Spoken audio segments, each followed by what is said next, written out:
And I think we're going, hey, everybody, Crazy H here, doing some more science in the Bible. Yes. Hey, remember I said we was going to talk about dinosaurs. That's what we're going to, hey, got some friends back there. There you go. Yep, they're hungry. They're ready to eat each other. Not very friendly, are they? Well, that's not necessarily what dinosaurs were. We don't know. We weren't there, were we? Hey, what does the Bible have to say about dinosaurs? Does it have anything to say about dinosaurs? Let me read you something here from the book of Job, which we think is like the oldest book of the Bible. Somewhere around 2000 BC it was written. A couple things. There's a discussion between God and this guy named Job.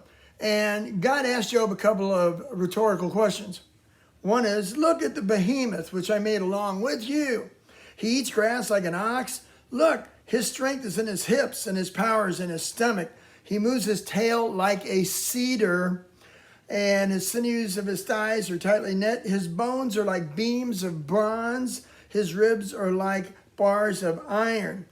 Indeed, the river may rage, yet he's not disturbed at all. He's confident, though the river rushes around him.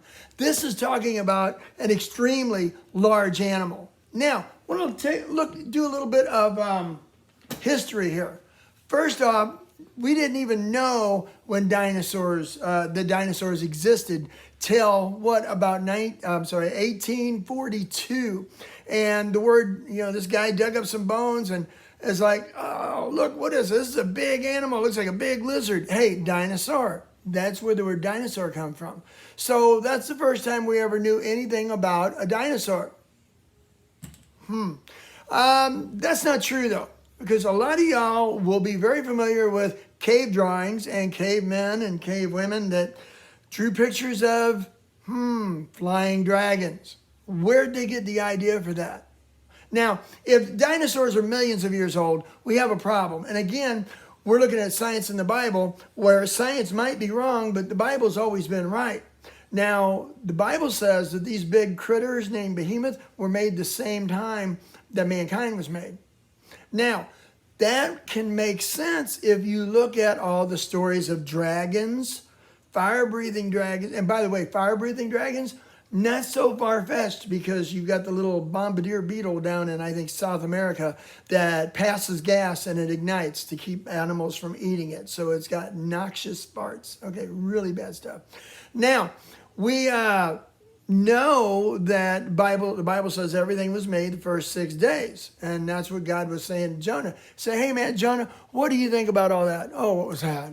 Now, question, if that's the case, is it possible that dinosaurs were on the ark? Now, maybe a comet hit the earth, or maybe the whole earth was destroyed by a flood. Now, it's possible that's the truth and not the old comet thing. I don't know, but I trust the Bible because it's never been wrong about anything. Okay. Now, anyhow, St. George and the Dragon is where I want to come up now. There's a legend, and there's a bunch of legends, and they think it all kind of conglomerated into St. George and the Dragon. St. George lived somewhere around 303 AD. And the legend goes he went to go save a princess who was getting ready to be eaten by a critter, a big critter. And he killed the big critter and won the princess. Okay, so you've got these legends of dragons. You've got the Bible saying that those huge animals were actually made at the same time man was. And then on the other side, you've got millions of years. Hey, guys, there's no real evidence of millions of years.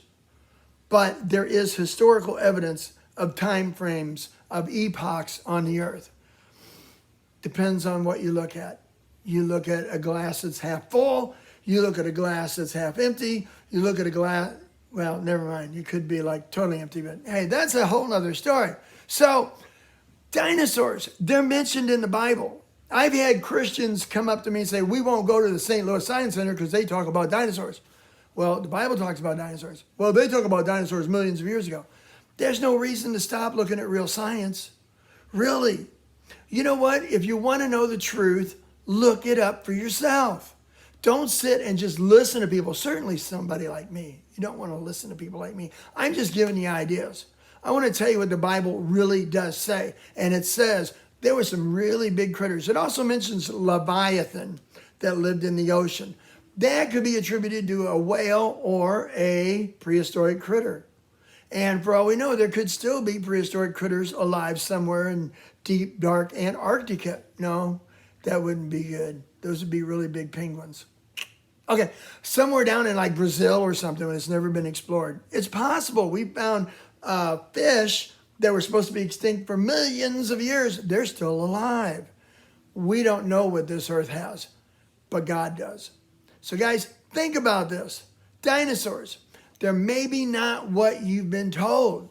They could have been around when we were around. If the Bible's true, they were. They didn't die from a comet. They died from a flood. And some of them were probably on the ark, babies. And a lot of people don't realize this, but 90% of your dinosaurs were like 3 foot or shorter. There's only a few species that were the big monsters that we all love to watch in Jurassic, whatever, you know, the fun movies where they, well, never mind. Okay, sorry. You know, it's just like, okay, moving along. You guys have a good week. I will get back with you in a next video. This is Science in the Bible, episode number 7. And we're talking about dinosaurs. God made them. He didn't make them millions of years ago. He made them a few thousand years ago. In day 6, day 4, somewhere around there. But he made them.